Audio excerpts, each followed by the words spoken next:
recorded live. Good evening, everybody. Welcome to another episode of Fantasy Hockey X. I'm your host, Chris Wassel, and it feels like we've been off a few weeks. Yes, we have. With me, as always, is Michael Clifford and Christopher Pacheco. Good evening, guys. Good evening, gentlemen. Good evening, gents. Happy to be back and talking some puck with y'all. Yes, before FanDuel cuts any more tournaments off, I'm kidding. Wait, they might.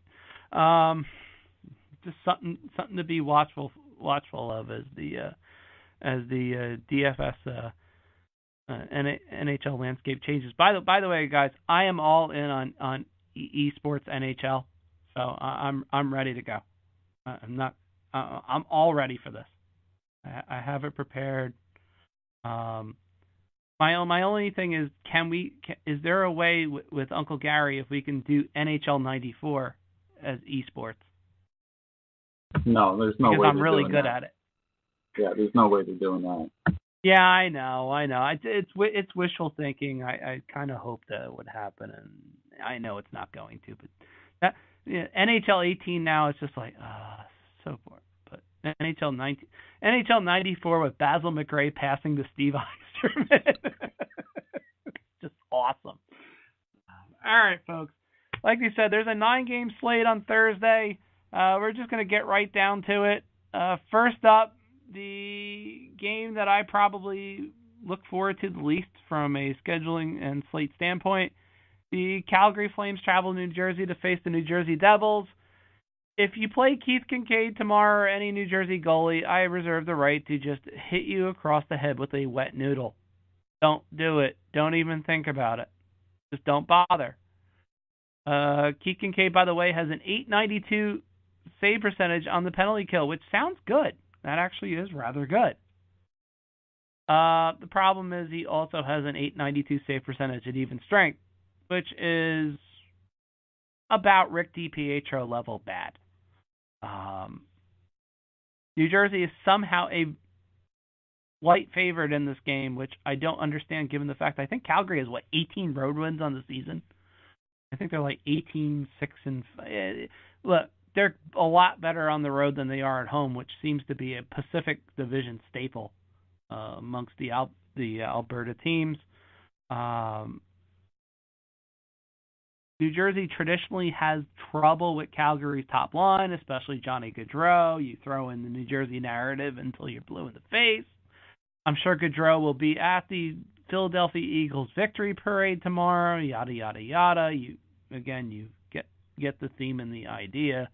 It seems like everybody is going to, or at least a lot of the possibility exists that Calgary's first unit power play could be owned at a higher rate tomorrow than normally would be expected. Okay, Mike. Should I do it? I mean, I'm not stacking the Calgary power play. Let's get serious here. I mean, that power play is just abysmal, right? Like, I'd have to... You realize Kincaid is just as abysmal, right? Yeah, well, the thing is that Calgary's not even generating shots, so it's not like you can even test them. I mean, I don't have a problem with using Calgary in this sense. Berlin, Gaudreau, and Monahan in particular, because they use the Zajac line, against top line. So they have been recently at home, and that's not necessarily a good line. So I think that top Calgary line could do some damage here in this one. I don't mind the New Jersey side of things in this sense, is that Calgary takes a lot of penalties. I was just looking at it earlier today. And since Christmas, they're first in the league in penalties taken at 5-on-5, which is a big jump from earlier in the year. They're like, believe it or not, I know they'd had a reputation over the last couple of seasons of taking a lot of penalties times.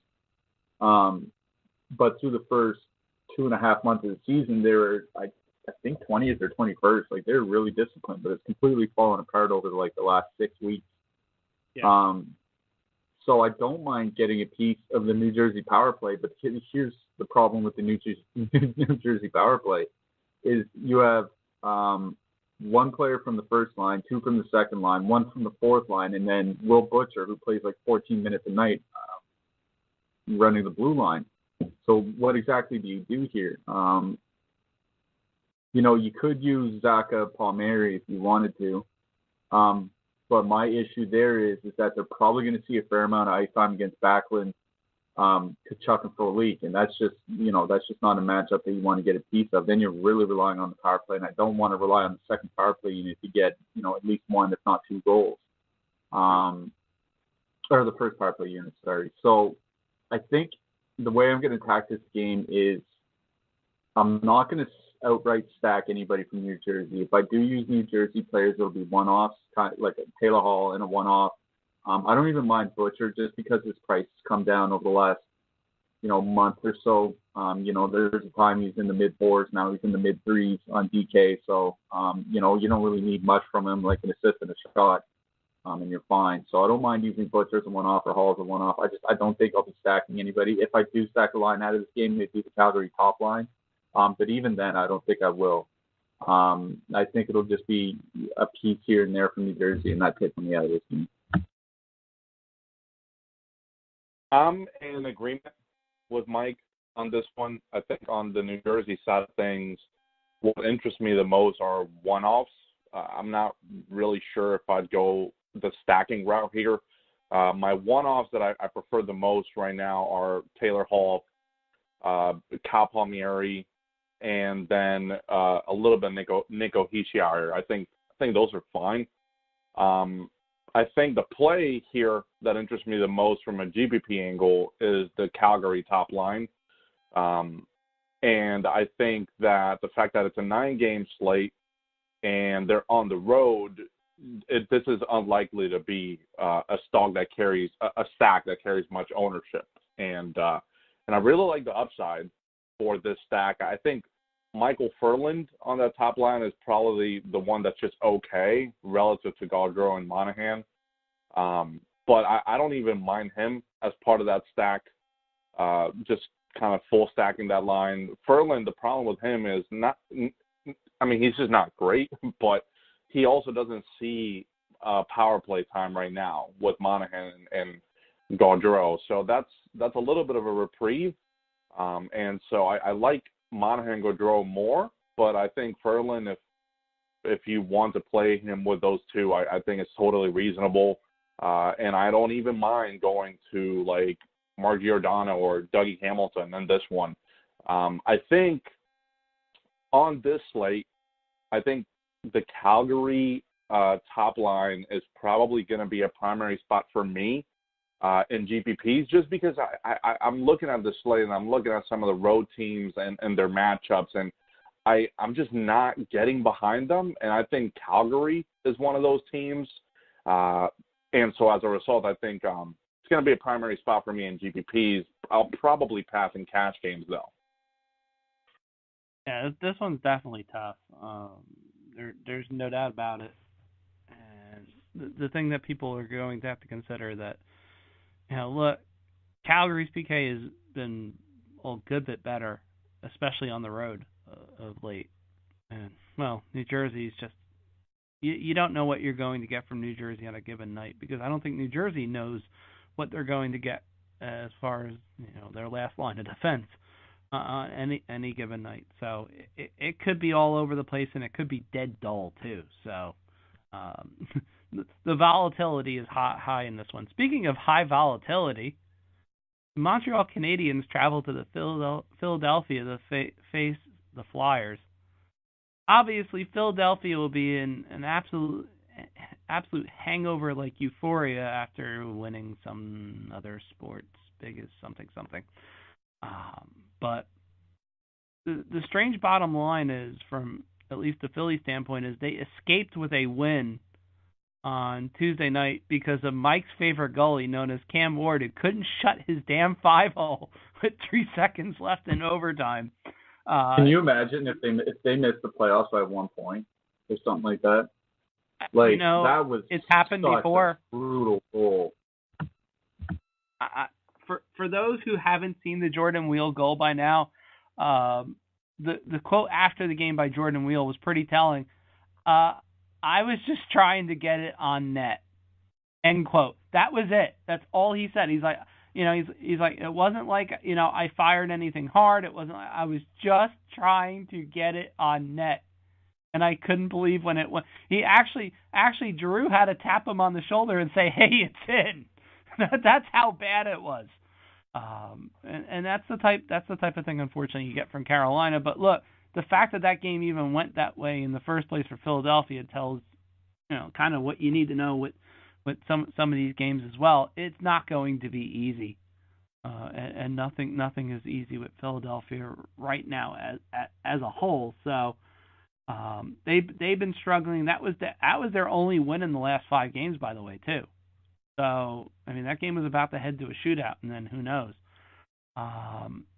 It's been a rough stretch for them. Obviously, it's been a rough stretch for Montreal as well, aside from that one big game that they had against Ottawa, but that's not hard. The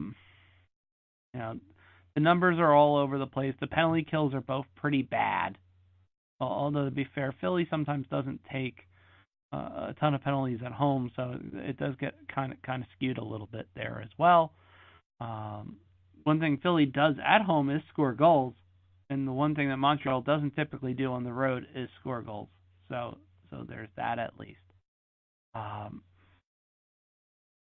guessing the question here, Mike, is, if you're looking at this from a Philadelphia standpoint, am I trying to just at best mini stack something here, or is there maybe a line stack I could still try? I mean, I was looking at some special team stuff yesterday. I guess if you're listening to this on Thursday, it'd be on Tuesday. And I wanted to look at what's going wrong with Montreal's penalty kill. So I checked Michael Blake McCurdy's website, hockeyviz.com.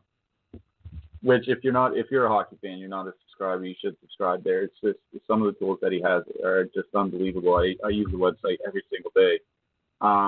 And I looked at the shot locations that Montreal gives up on the penalty kill.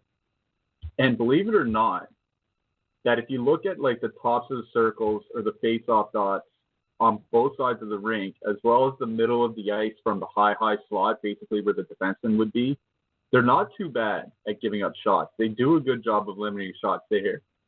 But then right in front of the net, it's a bloodbath. Like, honestly, it's if you look at the viz that on the website, it's just a solid deep purple. Yeah. Like Montreal in front of the net on the penalty kill this year has just been absolutely horrific. And so that's why one of my favorite plays, not just in this game, but on the entire slate, is Wayne Simmons.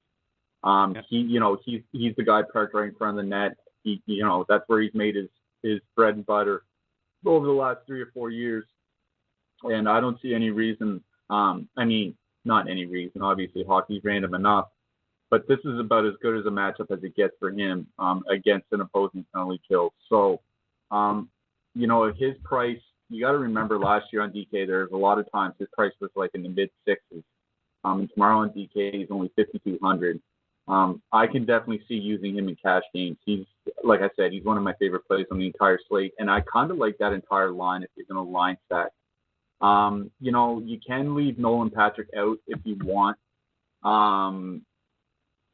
but he's still relatively cheap. I mean, you can use him in Voracek, in Simmons in a stack, and it's only like 15,500 or something like that off the top of my head. So it's you can get 2 wingers on the top power play unit, and then you can add Shane Goss there in there if you want. But I just really like that second line because I think if anybody does damage on the Montreal PK tomorrow, it's going to be Simmons or Couturier, and I imagine the top line's going to be higher owned, so I'll take that Simmons line. And like I said, I love Simmons in cash games. I like that entire line in tournaments. Yeah, I mean, the Simmons price tag continues to be so good, Mike, and obviously that's a very good nugget on the power play matchup. Obviously, Simmons makes his money there. This year, he already has 9 power play goals and 5 power play assists.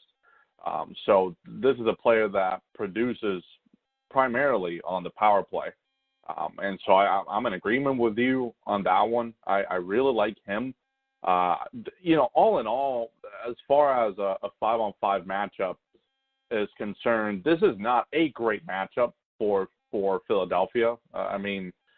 Just looking at the expected goals against per 60 this year for Montreal, they're like if you're sorting from worst to best, they're ranked 22nd in the league. So it's a really good mark. Obviously, Carey Price has been shakier this year, but as far as a matchup, this isn't like a great one for Philly.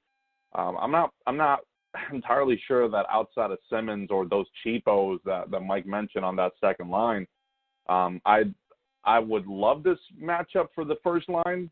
I like Simmons quite a bit. I think Voracek is obviously in play here as well.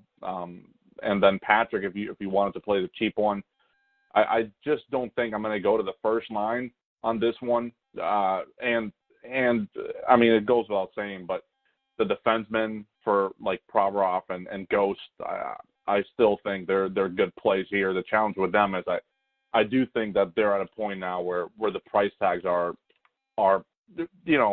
appropriate for them too. So I don't think they're must plays. I think they're fine plays in cash games.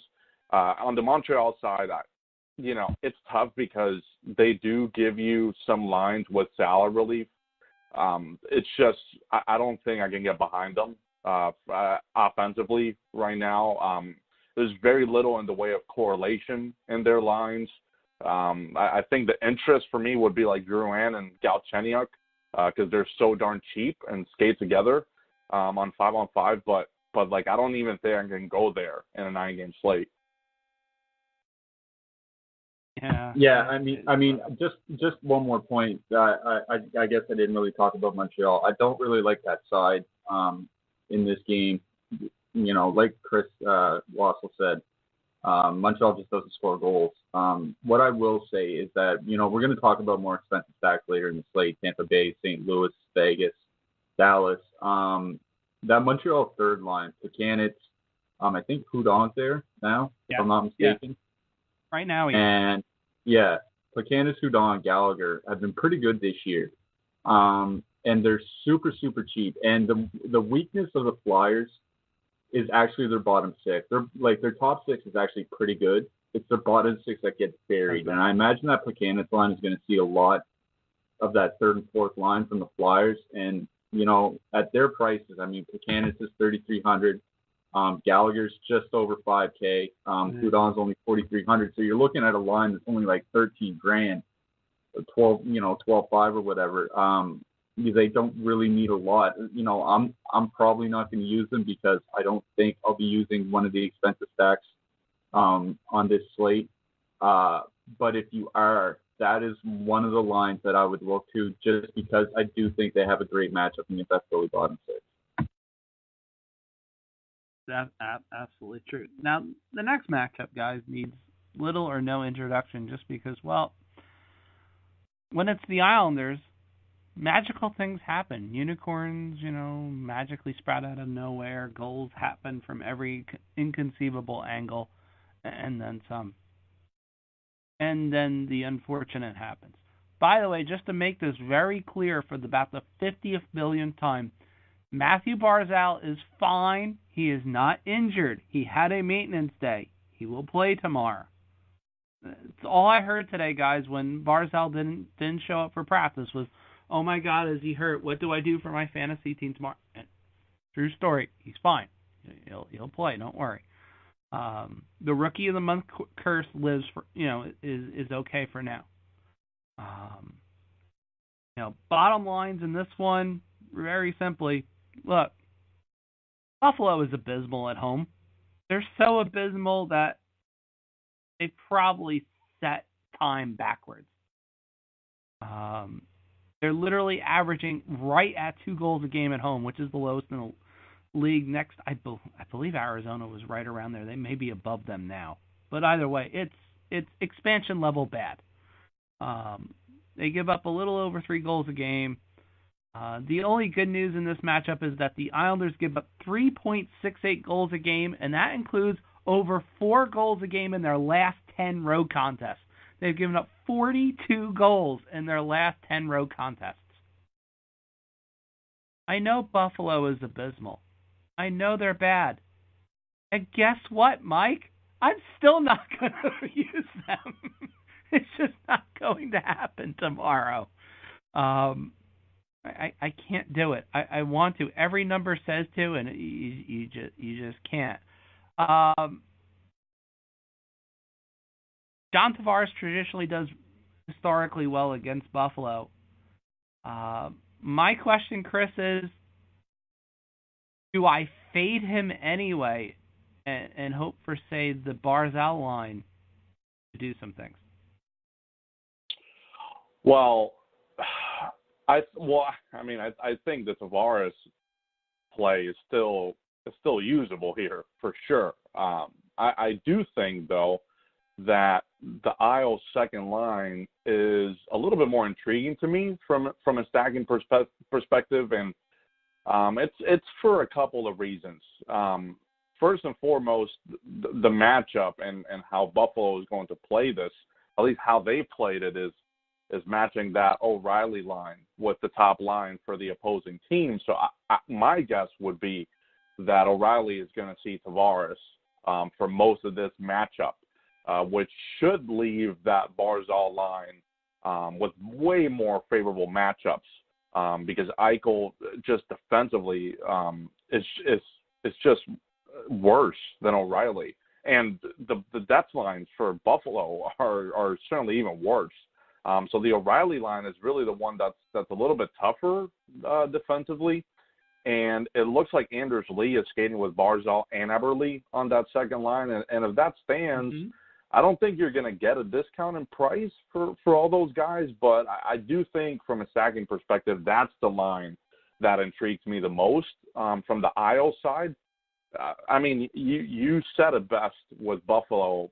They have been so bad offensively, and it doesn't help that their lines are essentially new almost every game. I understand that the head coach is trying to do something to kind of get them going offensively. But I remember at the beginning of the season, at least, from what I can remember, Eichel and Kane were kind of working out just fine. And then they get split up, and they have been dreadful offensively. So I'm looking at Buffalo tomorrow. It's such a good matchup, as you mentioned, and I think that second line of Kane, O'Reilly, and Okposo is going to rate well for us.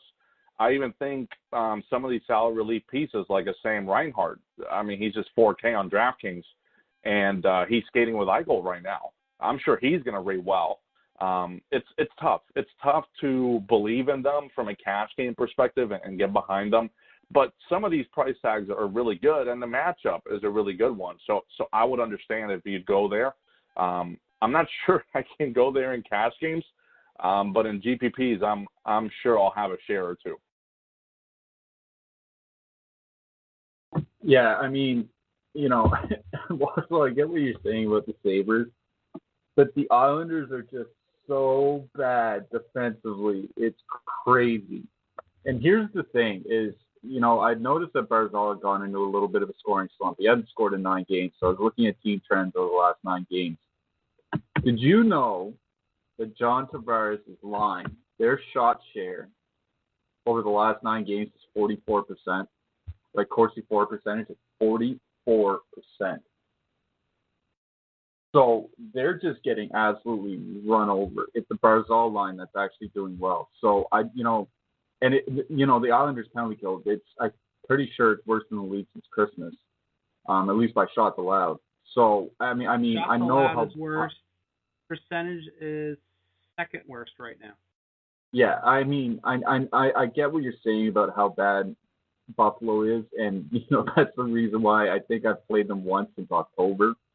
But I don't know how you avoid this matchup. I mean, the Tavares line doesn't scare me. O'Reilly and Okposo, and even Ristolainen, especially on FanDuel. I think his price is in the mid-4s on FanDuel. It's just crazy low.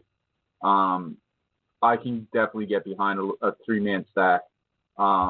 On the Islanders side, for me, it's all about the Barzal line. I mean, I just said that he hadn't scored a goal in 9 games, but in those 9 games, he's been on the ice for over 72 shot attempts for 60 minutes which is just absolutely, it's just batshit. Like, that's such a high number. That's such a good number of offense generated. I mean, it hasn't mattered who's been with him, whether it's been Beauvillier or Anderson or whatever. They've been really, really good. And because Barzal's been on that little bit of a cold streak, I don't think his ownership rate will be too high in this one.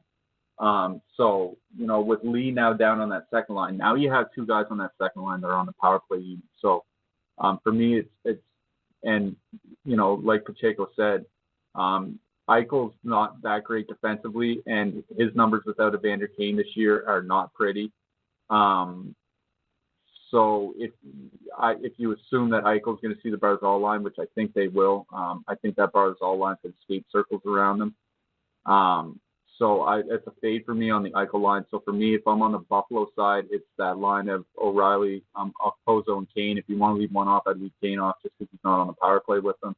On the Islanders side, it'd be the second line with Barzal and Anders Lee. And I do like the Islanders side better, obviously, just because I think they're better offensively. But this is a good matchup for Buffalo.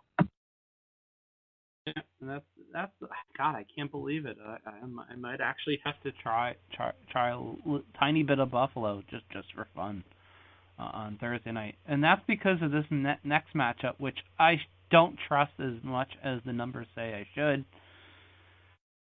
Vancouver travels to Tampa Bay to face the suddenly somewhat kind of sputtering Tampa Bay Lightning, who, yes, have given up 16 goals over the last 5 games. Yeah, they're still hanging in there with a division and conference and yada yada lead, but Boston is coming, apparently.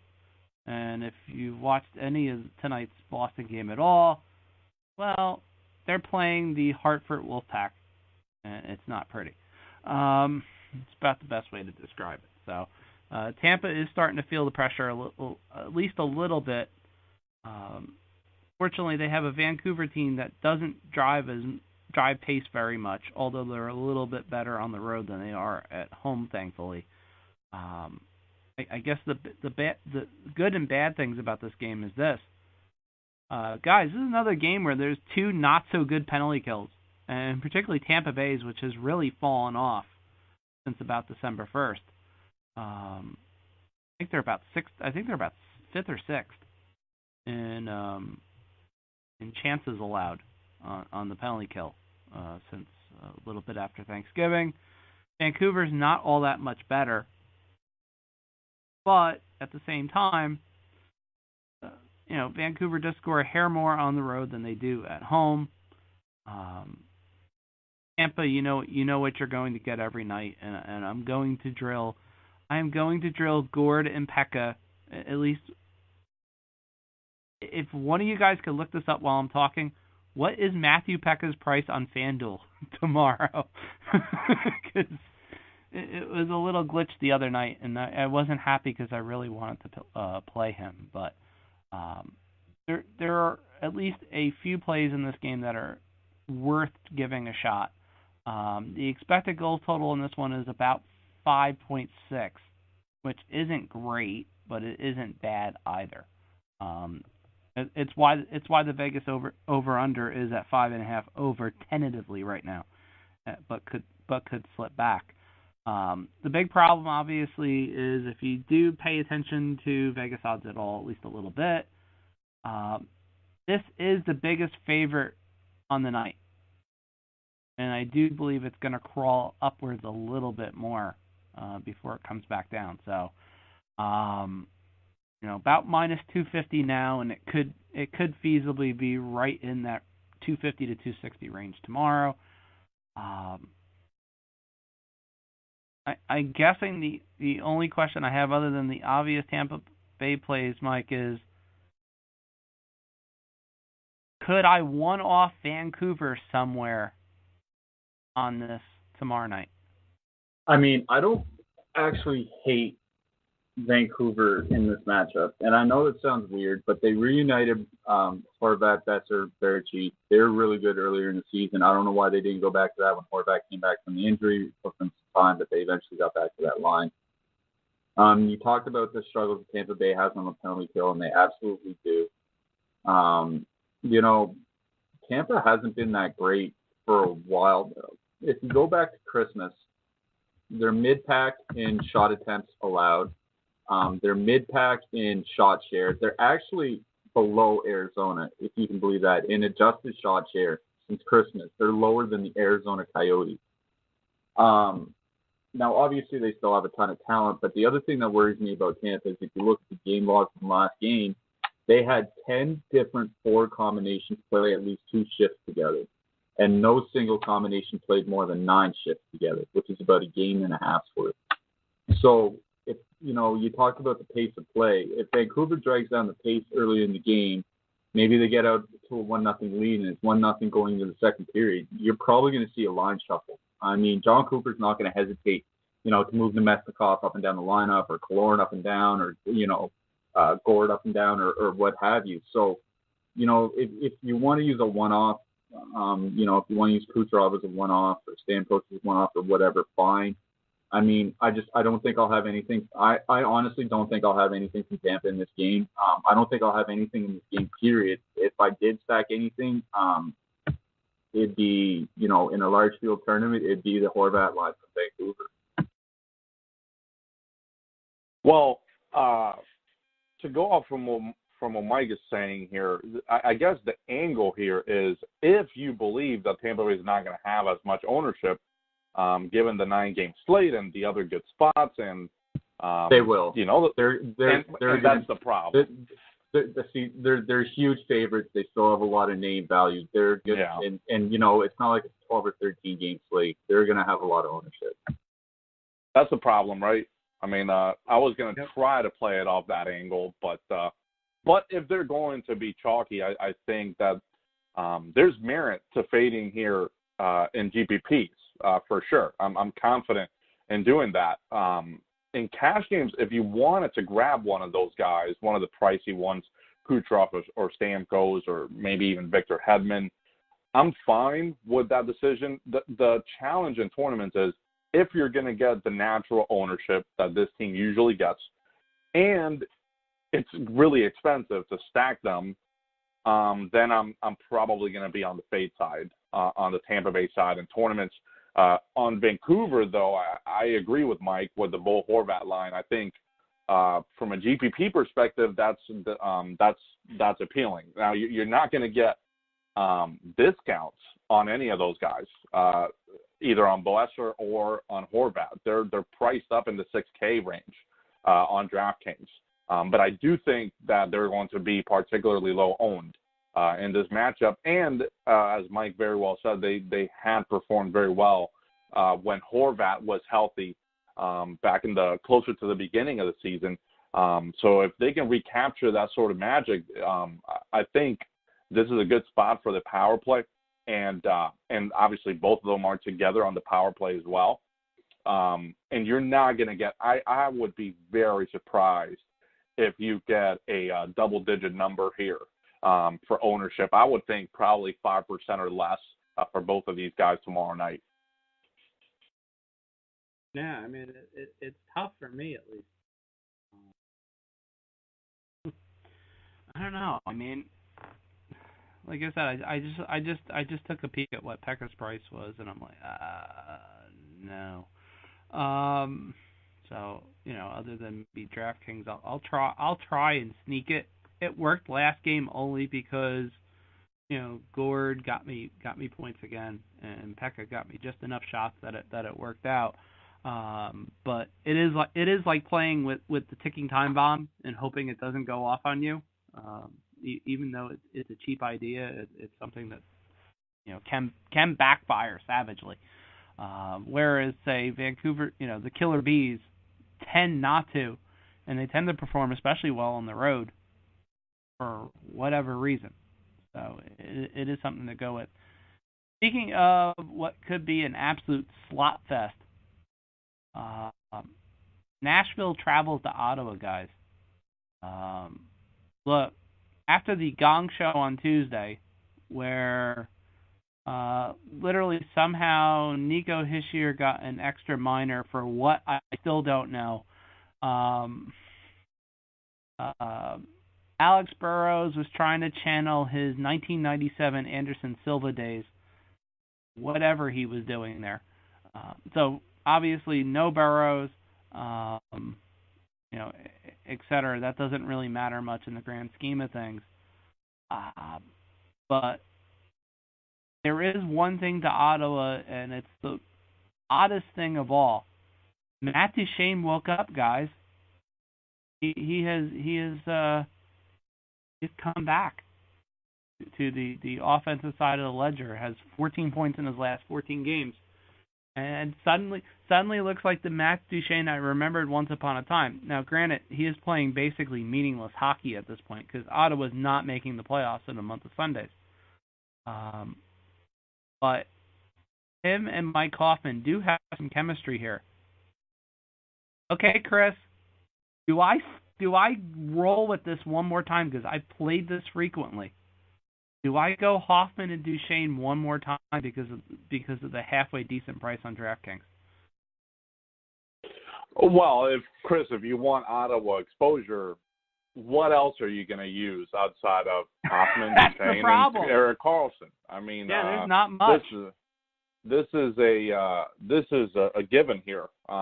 Maybe if you wanted to use Mark Stone, but it looks like he might not even be ready for this game. Again, I'm not really sure on his status for tomorrow, but he's missed now. I don't know the number of games, but the last game he played was January 20th, and he's priced up on DraftKings. I doubt I'll have interest there, which just leads me to Duchene, Hoffman, Karlsson once again as the only plays that I'd be willing to use on the Ottawa side of things, and ones that have still pretty good price tags. Obviously the matchup isn't perfect against Nashville, but at least you're catching them. You're catching Nashville on a road game, and you're catching them on a back-to-back. So those are the positives for Ottawa tomorrow night. And Karlsson has a $5,900 price tag. The thing with him is he's randomly played these games here of late where he's gotten 20. He played 20 minutes the other night against New Jersey. Played 24 against Montreal the game before. Game before that, he played 29. But then in January 30th, he played his game against Carolina and played 22 minutes. The thing that Chris hit there is Ottawa's not going to be playing meaningful hockey here. And I guess there's really nothing wrong with Erik Karlsson health-wise or anything. I would just think that the team's trying to take it slow on him. And so I think he probably doesn't deserve a price tag up in the 7Ks like he used to, but that upside is still there. I think these are fine GPP plays. I don't think I'd prioritize Ottawa on this slate. And it is a very good matchup for Nashville, but no Philip Forsberg. And I'm not really sure if the correlation is there for me to love it in GPP. So I'm probably going to be fading the Nashville side here outside of maybe using some one-offs on defense. And I'm looking at their pricing here on DraftKings, and they seem to be priced pretty appropriately. So I'm not even sure if I'm going to do that in the tournament tomorrow night.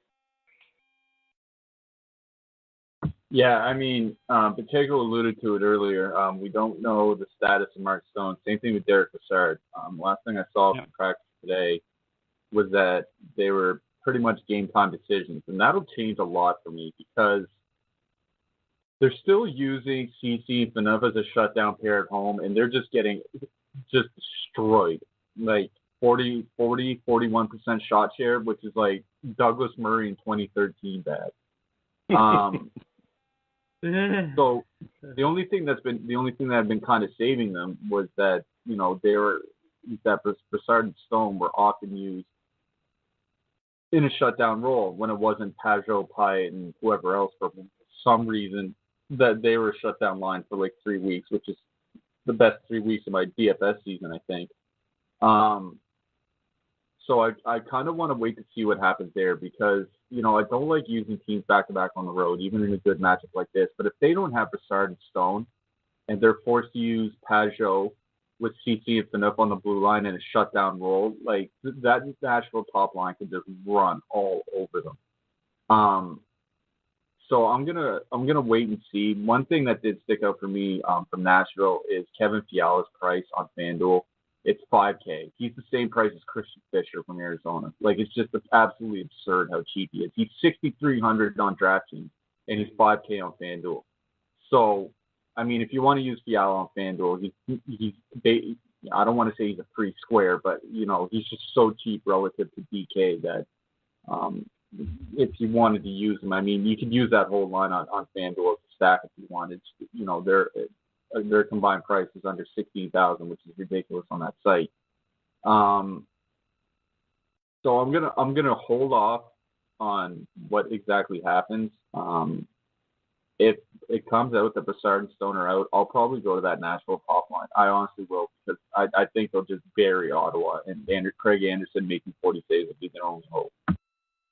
Yeah, that's the only thing that I have there as well. The one caveat I do have is that Fiala is not 100%. So, he's played halfway decently well tonight, but he doesn't look like he has quite the same zip. I do expect him to be a little bit better tomorrow night.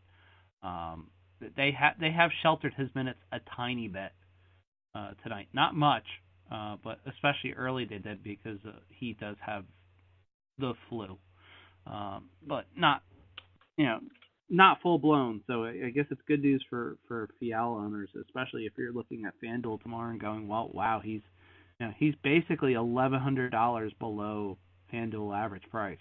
So it's something that you have to consider. All right. Steaming through a few of these because, well, let's be honest, I'm just not going to have much interest in this because, oh, God, St. Louis was so bad the other night against Minnesota that I don't know how many people I heard lament about their rosters being ruined by the half dozen burger that they gave up at home of all places. Look, guys, over the last 29 games, St. Louis is 12-12-5. I couldn't believe this stat. I know part of that is because of when Jaden Schwartz went down, and I understand that. But basically, the only thing that's kept St. Louis afloat over the past 25, 30 games is Carter Hutton. And when Carter Hutton's not in, it's total hit or miss as far as Jake Allen. Jake Allen's just not the same goalie that he was. It's just been night and day. Going through some of the numbers, obviously the season numbers are still not horrible for St. Louis, but they're starting to get there. A couple months ago, St. Louis was averaging literally just over 3 goals a game at home. It's now down to 2.86. It's not that big of a drop downwards, but this one is. Through 12 home games, guys, St. Louis allowed just 23 goals at home. So about 1.91 goals a game. Since then, they've allowed 2.86 goals a game at home, including, yes, that half dozen. Wow, so we're not playing Colorado. I'm not playing Colorado. Okay, we're just clearing that up. Nobody's playing Colorado. This is just my point here to make this very quick. We're fading Colorado, and if you're smart, you really don't want to play that much St. Louis. And it's that simple. This is literally our fast-forward game of the night. I mean, Mike, I'll turn it over to you if there's anybody you want to play at this point, just because. Yeah, I mean, obviously that top line being reunited that should attract a lot of ownership, and rightfully so. And I mean, I'm not going to argue with anybody that wants to get a share with them. Obviously, I haven't started to make lineups yet. I might have a share of them. What bothers me about this game is that Colorado has a pretty bad penalty kill. Okay. But St. Louis is still using Vince Dunn on the top power play unit. And if you look at the top power play unit split with and without him, it's night and day. I looked at the numbers when he's on the ice with Tarasenko on the power play. And the team generates like 114 shots per 60 minutes, which is pretty good. That's a really good number for just about any power play unit. Or when he's on the ice, when Tarasenko's on the ice without Dunn. When he's on the ice with Dunn, that drops down to like 81. They honestly lose like 30 shot attempts per 60 minutes on the power play with Vince Dunn running the top power play unit. I know he's supposed to be a good offensive defenseman, but he's not Alex Pietrangelo and he's not Cole Parayko. So the problem here is that the reason why I would want to use St. Louis is because Colorado's penalty kill is so bad, but St. Louis's power play is bad because of the way that they set up their power play and the personnel that they're using. So it's kind of that catch-22. Do you want to use a bad power play against a bad penalty kill? And do you want to use that bad power play against a bad penalty kill, even though all their prices are sky high? Like you want to stack St. Louis on this slate, you're paying I think a little over $20K on DraftKings, like 22 or 20, 20,200, 20,300. They're one of the most expensive stacks on the slate. Right. So, do you want to use them against the bad penalty? I mean, they should run over them at 5-on-5, so maybe the power play doesn't matter that much. But normally you want to get, some hope on the power play, and I just don't like that power play unit with Dunn running. I do like Alex Steen as a one-off. He's that fourth forward on the power play. He kind of comes off the wall. He's very useful in that role. He's almost like, I don't want to say he's the Phil Kessel of that power play unit, because Kessel, when he was with the Leafs, he was the shooter, and now that he's with, the Penguins, he's more the facilitator. And Steen kind of plays that role. So I don't mind using him. I don't know if I want to spend over $20K on a stack when I don't like the way the power play's been run, even though it's been a great matchup. So, that's something I'm going to have to think about a lot more. So I will say that, I don't mind using Steen as a one-off regardless. I'm going to have to think a lot more about that top St. Louis stack, because that power play's just been so bad with Dunn running it that I don't know if I could justify paying over $20K to stack them. Yeah, Mike, the challenge here is, as far as projections go, it's there's very little chance that this top line rates underwhelmingly tomorrow. And so I guess then you do have a decision to make, because it's not like I'm not really sure on the ownership side either, because if they weren't very popular, I think I'd be willing to play them in GPPs, even at that high cost. The challenge is St. Louis is at home. I'm guessing they'll have an okay team total, and I'm not really sure we get that discount on ownership. I'm not going to be rushing to play them in cash games. I think the one that I like here out of the three on the top line is probably Tarasenko, because he's $7,100, which still feels like just too discounted of a price tag for him. But outside of him, I don't think I can use multiple members of this top line in cash. I think in GPPs it's fine. And on the Colorado side, I'm going to be full fading here.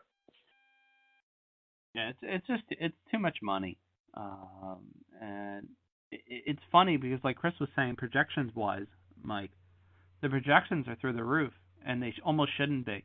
It just, everything goes in the face of what we're seeing as far as short and even medium term numbers, and that creates a lot of hesitation when you're going to pull the trigger on lineup construction tomorrow. So, at least for me, I'm erring on the side of caution, and I'm mostly just fading the hell out of this game and hoping I'm right in some way. Next game on the schedule, the other huge favorite, no, not Arizona, but Arizona does travel to Minnesota to face the Minnesota Wild. Yes, that's the same Minnesota Wild that managed to hang 6 goals in St. Louis on Tuesday. One nugget, like we mentioned before the show, one of Minnesota's more defensive defensemen, Jonas Brodin, is out 3 to 4 weeks with a broken left hand, so that will shuffle some of the defensive pairings at least a little bit. Mike Riley might see a little bit more time, for an example, and though that may not be a bad thing because Riley's looked halfway decent of late, just not in a daily fantasy role, if you will, but he's looked better. Look, Arizona gives up a ton of goals. They don't win. It's pretty bad across the board. Their road power play percentage, bad. Road PK, bad. Road wins, really fricking bad. Okay. They do ironically score a hair more on the road. They did score 3 in Winnipeg Tuesday night, which was a bit of a surprise. But again, typically this is a team that struggles to score goals and they give up a lot. Minnesota, on the other hand, has been up and down and all over the place pretty much the last 10 to 15 games. But this one's tough too. And this is the part that people forget. Arizona, for some strange, crazy reason, and this is where sometimes game history comes into a little bit of a role here. They sometimes play well against Minnesota, and sometimes they don't. And that's the problem here. Now, where I'm going to lean is I'm going to lean on the 4 in this case in Minnesota. But Minnesota can easily pop in three or 4 goals without a problem at home. And everybody knows it. They average 3.25 goals a game at home. Their power play is around 23% at home. The only question may be, where do you go as far as line combinations? And I often do wait a little bit because, well, look, it's Bruce Boudreau. I can't trust him as far as I can throw him, which means it's not very far. But if it goes the way it did against St. Louis, based on those line combinations, I have to be tempted to play at least somewhere. I have to stack from this game, as much as I don't want to, because of Minnesota being such a heavy favorite, and the fear is that they're going to be moderate to moderately high owned on Thursday night. So that's the dilemma. My question, Chris, is how hard of a fade do you have for Arizona, or is there somebody on Arizona that maybe we could be missing on Thursday night? Oh man, on the Arizona side, I don't think so. I don't think so. I mean, going into Minnesota, what Minnesota's going to do is try to take away your best line offensively, and because they're going to try to play Koivu against whoever you throw out there as far as the top line role is concerned, and that historically has been a pretty darn tough matchup. So I honestly don't think you're missing out on Arizona tomorrow night, but I do like the Minnesota side for obvious reasons. Going to face Arizona, which this year, as surprising as it may seem, they're not the worst in some of the advanced analytic categories, believe it or not. Like the Islanders are worse in goals against per 60 and certainly worse in expected goals against per 60 on 5-on-5. What I'm trying to say is, as Arizona has been bad this year, they haven't been as bad as they have been, or as historically bad as they have been in previous seasons. So some moderate improvement, but they're still a below average team. And I think I want to play the top line here for Minnesota. I want to play Koivu, Granlund, and Zucker. It's the line that has perfect correlation out of all the mini lines. You're going to get them on 5-on-5, and you're going to get them on the power play. They'll probably have ownership in this matchup. I think in cash games, I'm going to have exposure. In tournaments, going to be hard for me not to have exposure. I guess what I'm trying to say is I'm willing to eat the chalk here in all formats with that line. I think outside of them, you've got like Parisi and Coyle as a fine two-man combo, maybe Stahl and Nino. But I think the top line is the play here for me. Yeah, I mean, when Wassel says moderately owned, I don't even think it'll be moderately owned. I think the Koivu Granley just line is the highest owned line on the slate. I mean, they're at home. They're massive favorites coming off a 6-goal game against a terrible team. They're not expensive. They're like 17-2, which means that you can fit another good top line in with them. And like you said, Pacheco, correlation with that power play. Like I don't see how Koivu, Granlund, and Zucker aren't the highest owned line on the slate. So I'm probably going to use the Stahl line. Stahl, Niederreiter, and Tyler Ennis. Like I hate using Ennis. Like I don't think he's that great, but he's 3,500. So if you're using him in a stack, if you're using Stahl and Niederreiter, it only makes sense to add him in because he can easily luck box a goal. And I was actually looking at the line numbers today. The line numbers aren't that bad from an advanced stats. Like they're not generating a ton of offense, but their expected goals is over 3 per game or 3 per 60 minutes. Sorry, which is really really good. And I imagine they'll be less owned. So yeah, obviously I have no problem. If you just want to eat the chalk and go Zucker, Granlund, Koivu, I'm fine with that. But I could see them being over 20%. So in a tournament, that's why I'd probably fade. Niederreiter's only 4,600 on DK, by the way, compared to 6K on FanDuel. So, if you want to just use Niederreiter by himself on DK in a cash game, I really don't have a problem with that. Him and Stahl have great chemistry together. They're cheap because Niederreiter's only 46 and then it's in the mid threes. If you want to stack that line, I think it comes into a little under 15,000, so you can get in, a super expensive line on top of that. If you want to use the Calgary top line, or if you want to use, I think you can even fit the St. Louis top line if you go with a couple punt defensemen. So I'm fine with that. That's probably where I'm going to go in this game. Like I said, I have no problem with the Koivu line. I'd rather have 10% own line than the 20% own line. Yeah, that was my concern. The original projection that came out for tomorrow night, I don't know why it was this low, had them only at 15 to 16%, which just seemed odd. It's the only reason why I even said moderately high owned, because it came out weird. It spit out the St. Louis line is over 20%. Don't know why, but sometimes numbers are crazy. And I tend to think you're right, Mike. I could see them easily being 20, 25%, even in some cases, depending on the tournament tomorrow night, just because of it. All right. Going from the sublime to the even worse, because this game just reeks of I have no clue. Dallas travels to Chicago to face the, oh my God, we're freaking so far out of the playoffs, Chicago Blackhawks. Think about how crazy this is for a second, guys. The New York Rangers and Chicago Blackhawks are both dead last in their divisions this late in the season. And the answer is no. I can't remember the last time both were. I think it was like the early 2000s when the Rangers had their dark years and Chicago wasn't much better.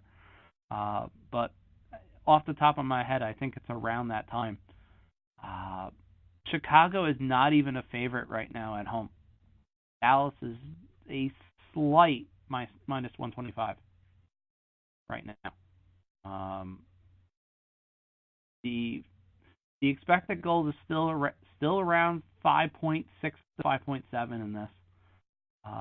Mostly because obviously Chicago's been giving up more goals with their tandem of Glass and Forsberg in that, as opposed to Corey Crawford, who, though he has been skating, will be taking the next several days off. That is planned as he recovers from his quote unquote vertigo-like symptoms. So,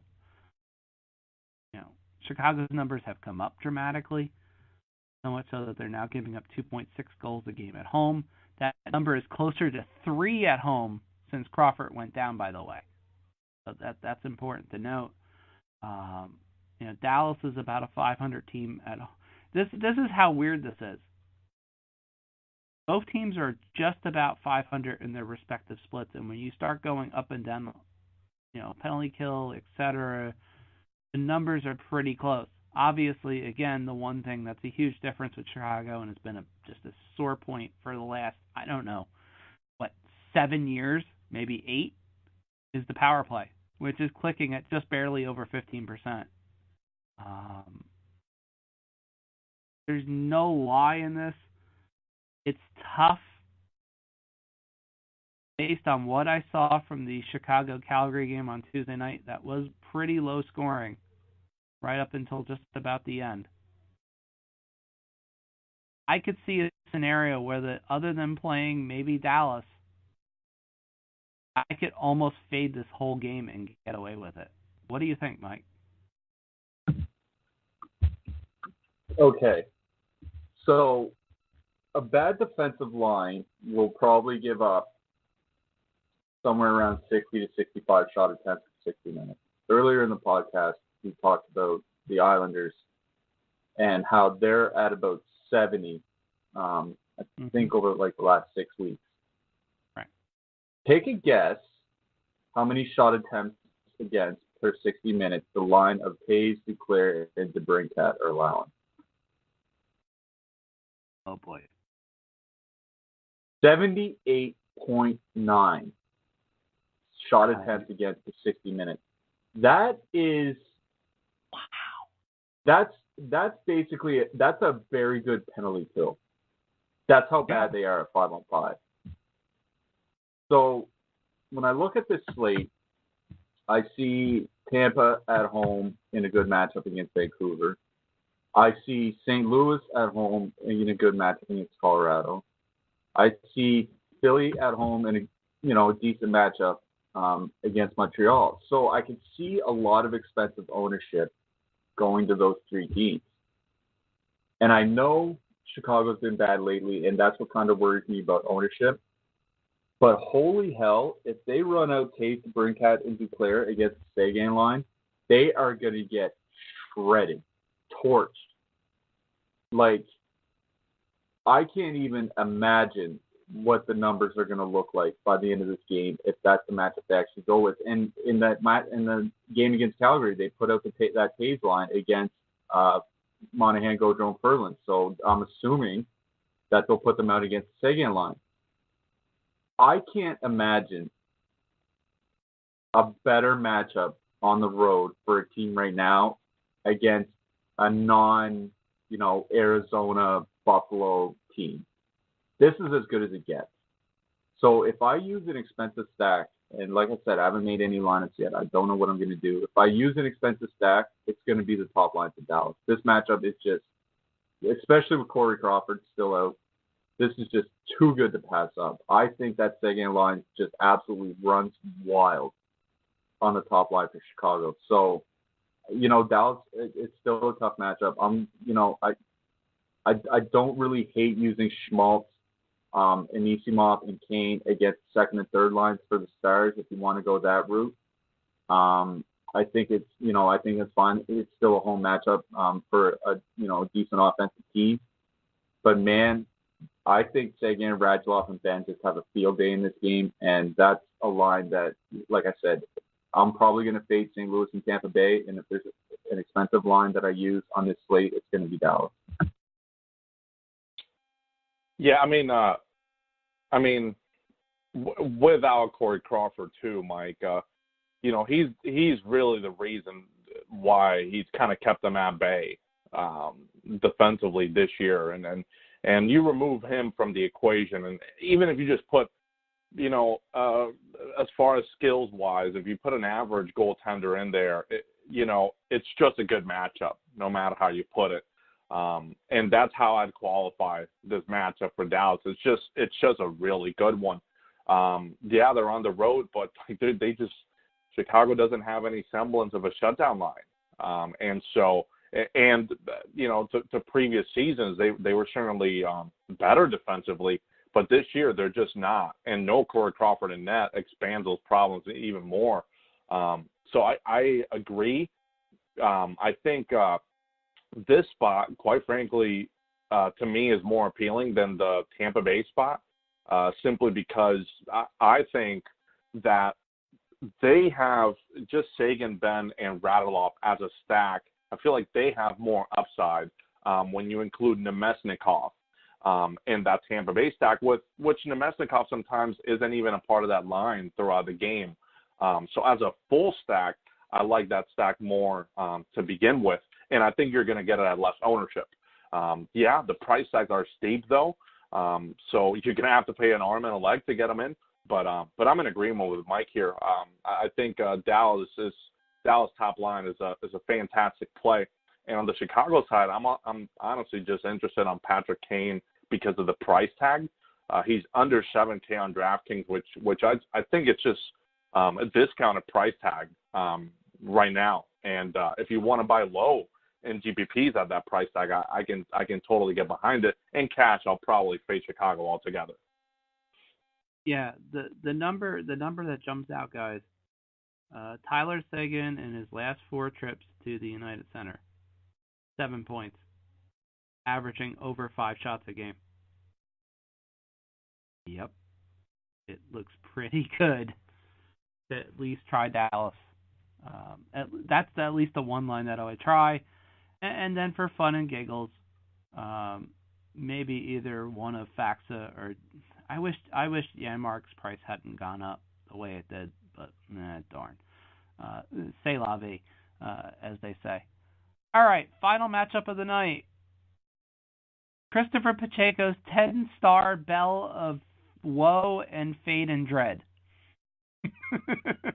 Anytime the San Jose Sharks are the anchor game on a slate, this is the Pacheco line of woe. You never quite know what is going to happen. Ironically, it's something that I do want to note real fast. Chris, as hard as this is to believe, since the last time about maybe 2 months ago when we were lamenting how bad San Jose was at home, I think they were about like 8-6. They're 6-1-2 in their last 9 games at home. The goofy part in this is San Jose is only played 24 home games all year. It just seems like they played more, maybe because on show nights they're usually playing. It seems like they're playing at home. But yeah, only 24 out of their 54 games have been played at home, so they're due for a pretty decent home stretch. There's one problem in all this, guys. There's still no Joe Thornton. And it does put some of the lines and such in a bit of flux. It's created some good things and it's created some bad. For those that don't know, Thornton, barring some medical miracle, is probably out for if not the rest of the regular season, at least until well into March. It depends on who you believe. Bottom line is, he supposedly had surgery to clean something out, and yet somehow has an MCL tear as well. Those two things don't go together normally when you're looking at surgery and such. So, bottom line is, throw some of San Jose's season numbers out the window at least a little bit. And you have to at least. So if you look and you see, they're averaging over 3 goals a game at home and they look really good and etc. See who starts first as well. That's going to be key in this. Is it going to be Dell? Is it going to be Jones? I don't know. But if you roll their 5-game average, guys, they are bottom quarter of the league bad right now. Literally, like straight vanilla 2 goals a game. That's it. That's not encouraging. Look, Vegas is, from a pace standpoint, is higher on the road than they are at home. They will give up goals, obviously. Look, we saw that in Pittsburgh the other night. Maybe that was partly because of the craziness of Marc-Andre Fleury night or whatever you want to call it. But this is a Vegas team that has the ability to crater teams like LA and San Jose, and they've shown it. The problem again is Vegas's first line is pretty costly. And even parts of their second line still pretty costly. My question to you, Chris, is this: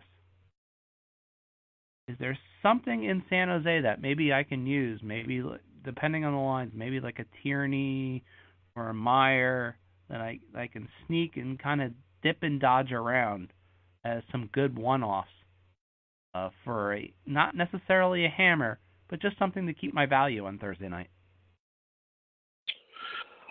Well, Chris, I'm sorry to disappoint you, but just I don't think so. I think that Timo Meyer is really cheap. Donskoy is really cheap. The appeal there is they're skating with Pavelski on even strength, and Pavelski himself is just $5,500. I get it; they're cheap. Matchup, it's not good. It's not a good matchup here. You're not getting the power play correlation too, because they're all skating in different power plays, and so it's tough for me to use that as a primary target in GPPs, despite them being at home. I can buy a little bit into the talent of Meyer and Donskoy. I think I like Donskoy more than a lot of people do, but it's just not a good matchup here. And quite frankly, while they're cheap, I think it's deserving that they're that cheap. So I don't think I'm going to go there. Quite frankly, if I did, it'd be Pavelski. If I did, it'd probably be the top line for San Jose. But I don't love it. If I did play a San Jose Shark, it'd probably be Brent Burns of all those guys, because he has the safest floor and the biggest ceiling. But even he's priced right where he should be. I'm not really sure the San Jose side offers you a lot of value on this slate. And on the Vegas side, I think the top line continues to produce, and I think they're in play here. San Jose defensively this year has been a little bit better than average. And if you look at the goals against per game, they've been kind of stout in that regard. But if you look at the expected goals against per 60, they've been kind of middle of the pack. So a little bit of a discrepancy there. I don't think it matters though. I think Vegas has shown us that they can produce in any sort of matchup. But I think at this point of the season, a lot of people have seen their production, and I don't think you get a discount in ownership on them anymore. So I'm okay if you want to full fade them. If you didn't and you wanted to play someone, I think the top line of Carlson, Riley Smith, and Marchessault would be the place I'd go to. Yeah, I'm going to disagree a bit with Pacheco here. I usually fade the top line going into San Jose. That top pair matchup of Vlasic and Braun is just really, really tough. And if you look at the numbers, the Burns pairings just haven't been that great this year. So if I'm going to use Vegas, I would use the second line. But I will just say outright, I'm probably going to fade this game altogether. I don't mind Meyer. Like you talked about, he's cheap. And I think they avoid the top line from Vegas, which is the best, obviously the best line that the team has. So I think, if you can get into the second and third lines of Vegas, you could see some success. And he's cheap enough where, if you stick him in your cash game lineup and he doesn't score, then he doesn't really kill you. I don't think this is a good matchup necessarily for either team, because that second line for Vegas, like you said, is really starting to get expensive. I mean, Perron and Neal and Haula. Yeah, Perron and Neal and Haula, if you want to stack them, it's like 18-3 or 18-4. They're $1,000 more than the top line for Minnesota. Yeah. So do you really want to use a second line on the road that's that expensive? I mean, I really don't. And the problem with San Jose is that a lot of their values derive from the power play. In Vegas, they don't take a lot of penalties, and they are a very good penalty killing team. So if do you want to rely on that matchup? The answer is obviously no. So I think for me, like you said, if you want to use a cheap guy like Meyer, or I'd probably take Meyer over Donskoy. I'm fine with that, but I think maybe out of a share or two of the Vegas second line, I won't have much from this game. Yeah, Vegas's road penalty kill is up over 84%, and if you, I hate to do this because we almost have to all the time.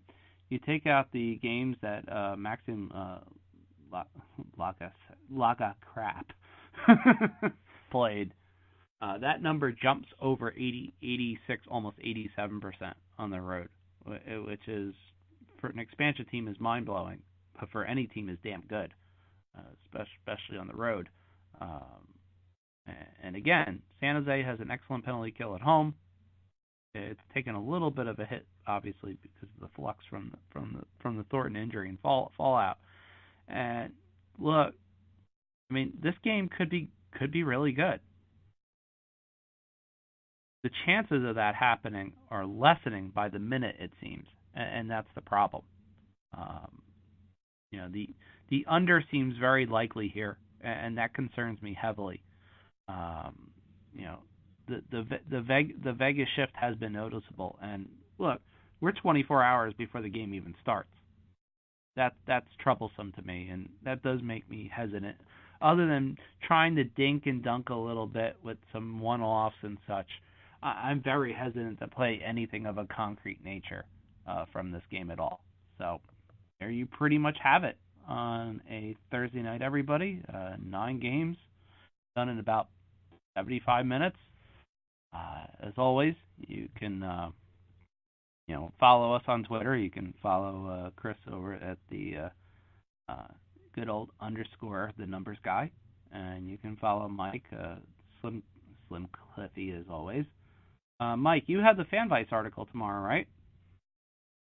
Yeah, that's another thing I got to do here after I get a little bit of shoveling done. Yeah, I hear you. Yeah, I won't lie, ladies and gentlemen. I am not jealous of Mike right now because I've been there with the big snowstorm hits, and Mike's gotten all rain. As rare as it's been, it does happen occasionally. So, I hate to say it, Mike, but good luck. There's really no nice way of going out to shovel over a foot of snow. It's not fun,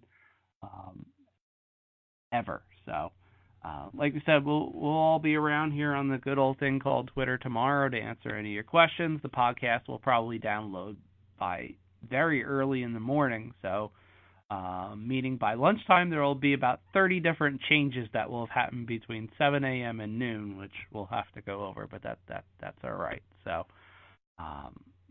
thanks once again, everybody, for listening. You can always download Fantasy Hockey X on iTunes or TalkShoe, of course, and the Grandstand Radio Network.